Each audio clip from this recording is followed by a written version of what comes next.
Hello, everyone. Welcome to today's Tuesday Forum topic of women's safety in venues and public spaces. Many of you have joined us for previous Tuesday Forums, but just as a reminder, these take place every second Tuesday of the month. It is an open format where everyone is considered an expert and has an opportunity to share their insights as well as ask some questions. We're going to usually, in larger groups, we have folks divided into breakouts, but since we have a small but intimate group today, we're probably going to all stay together. And so we will discuss these 4 different discussion topics and then go ahead and share and ask some questions and whatnot. So the topics we're going to be discussing today are, firstly, what programs, initiatives, and trainings exist currently to address sexual harassment and assault in social spaces as well as social districts, and how to make the case for implementing them. The second topic will be how to create buy-in amongst venue operators to proactively address sexual violence in social venues. The third is how to better educate and engage men as active bystanders in social spaces. And finally, what are some of the barriers for making a culture shift and how can we overcome those? From the summit that most of us attended in April, that because you guys brought on safe bars to do a session or two, I at least attended one. I have since reached out to safe bars and connected with them to see about what they could do to host something for the bar owners and managers here in Raleigh. And so it was a really great session, and it appears, and from what I've learned from them, they do in-person sessions and virtual sessions here in the US, and they've worked with breweries and bars.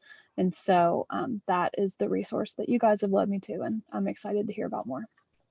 In New York, we have Outsmart, I guess, which is one of many different organizations, but one that the Office of Nightlife tends to primarily use as a partner in in-person and online trainings for both prevention and response to any type of assaults, and not necessarily, I suppose it could escalate to violence, but mostly prevention and response for assault, sexual assault. I can talk a little bit about a program in Pittsburgh that it's, I don't know if you, it's called Last Call, and it was put together by Pittsburgh Action Against Rape and the U.S. Bartender Guild local chapter. They did this pre-pandemic and learned a lot from the process. We're actually meeting with them this week to see how they have changed this process now. But it really was looking at the culture within the workplace too. So the culture of the business, as well as teaching intervention techniques as bystander intervention. Programs I know of there's a lot of programs around, very few evaluations. I think there's one in London that's been developed, London, Ontario, but there's ones that have been a little bit further developed are the Arizona Safer Bars Alliance, and another one is the Good Night Out campaign in Britain. So those are ones that I know of, but I think it's such an issue that I think it's happening pretty much everywhere. Focus groups, and this is the SAMS project doing, and one of the things, so that we're asking them, we give them an example of fairly various, like a guy dancing and rubbing his groin against a woman who doesn't want him to be doing that. Guys grabbing women's bums, just various examples. And we say, well, how often would this occur? And they go, oh, all the time. And they start talking about it. And yeah, it's pretty accepted. Like it happens all the time. And then we said to them, well, what if it happened somewhere else? Say it was at, a restaurant or a bus station or something. And they say, oh, that would be sexual assault.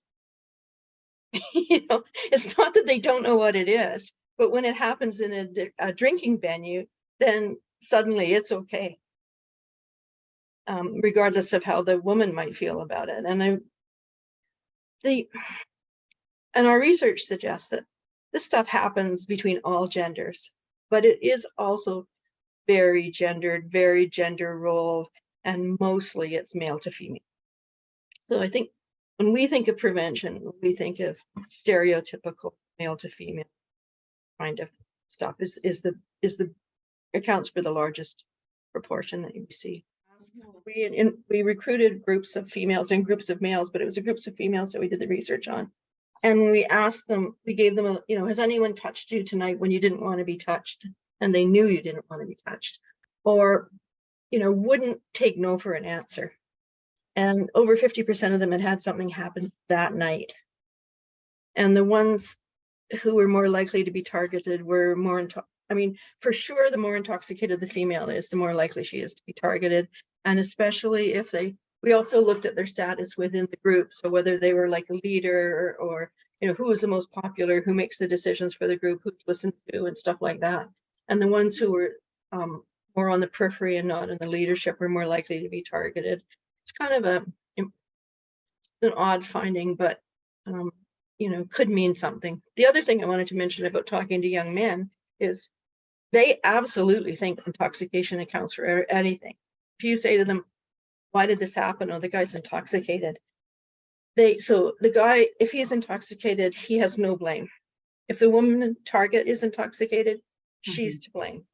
Yeah. So it reduces the blame for the perpetrator and it increases the blame for the victim. And they'll say things like, women should have a plan when they go out, that they don't get too intoxicated in case something happens to them.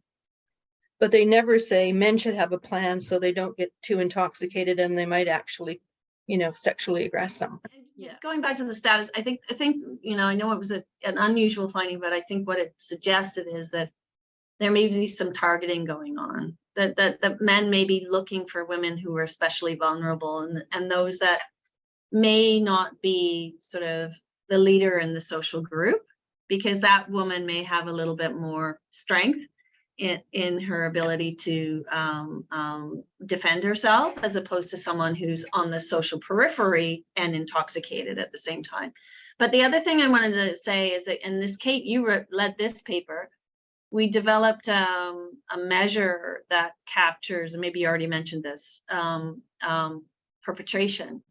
So to identify through self-reports whether men are likely to perpetrate. And again, it was scenario based. So an online survey may not be fully representative of the general population of young adult males, but nevertheless, alarmingly high rate of men endorsing the likelihood of perpetrating or having perpetrated a range of sexually violent behaviors. Well, so that like this new measure that we've developed could be used, and we could do like a formal evaluation of a program and recruit young men in bar districts and ask them about perpetration both before and after the implementation of a program that's got some evidence behind it, at least in terms of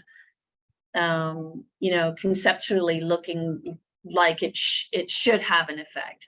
And this is one of the things I think that's really important as well. There's a lot of ad hoc interventions that may on the surface look like it might be effective, but I think it's really important to sort of build out interventions that have some theory as well, that based on sort of social behavior and what is most likely to have an effect. Having the bystander training being part of that night school umbrella, it sort of takes the weight off of any one subject. It makes it like an awareness campaign in general around harm reduction and safety.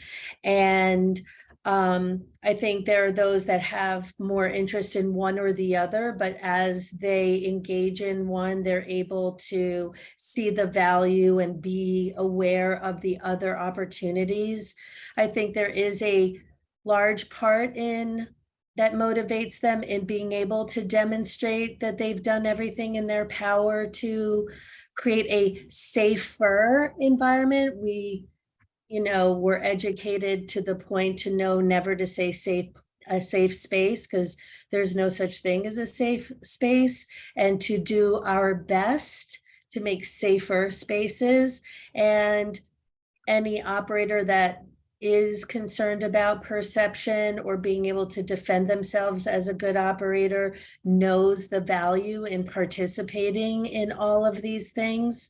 And so I think, you know, the general participation has been good. I think having regular meetings so that not, you know, if they can't make it one, they know they can make it to the next one is important.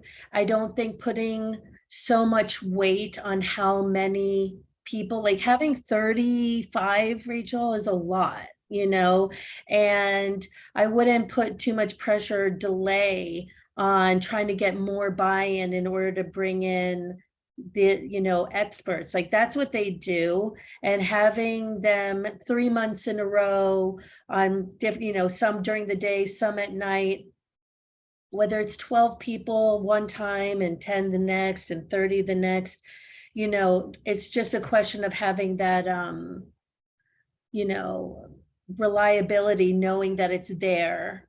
And I do think opening it up, you know, to patrons as well as workers. And, you know, owners aren't even usually there most of the time at night. And so being able to make sure that there's a general awareness helps to slowly change the culture of what the expectations are, you know. And then there are venues in the city in New York, like House of Yes and elsewhere, that have a code of conduct and expectations at the door or when you purchase tickets that say this environment, you know, I'm paraphrasing, but, you know, has expectations. No one is allowed to do this or say this. If this happens, we have ambassadors or consent unicorns.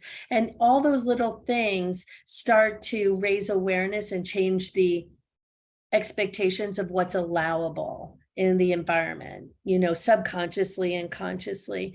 And then as far as the police participation in New York, there are quarterly borough patrol meetings. So even though we have 5 boroughs, there are 8 meetings because there's Manhattan North and South, Queens North and South, and each of those are considered a borough within the borough.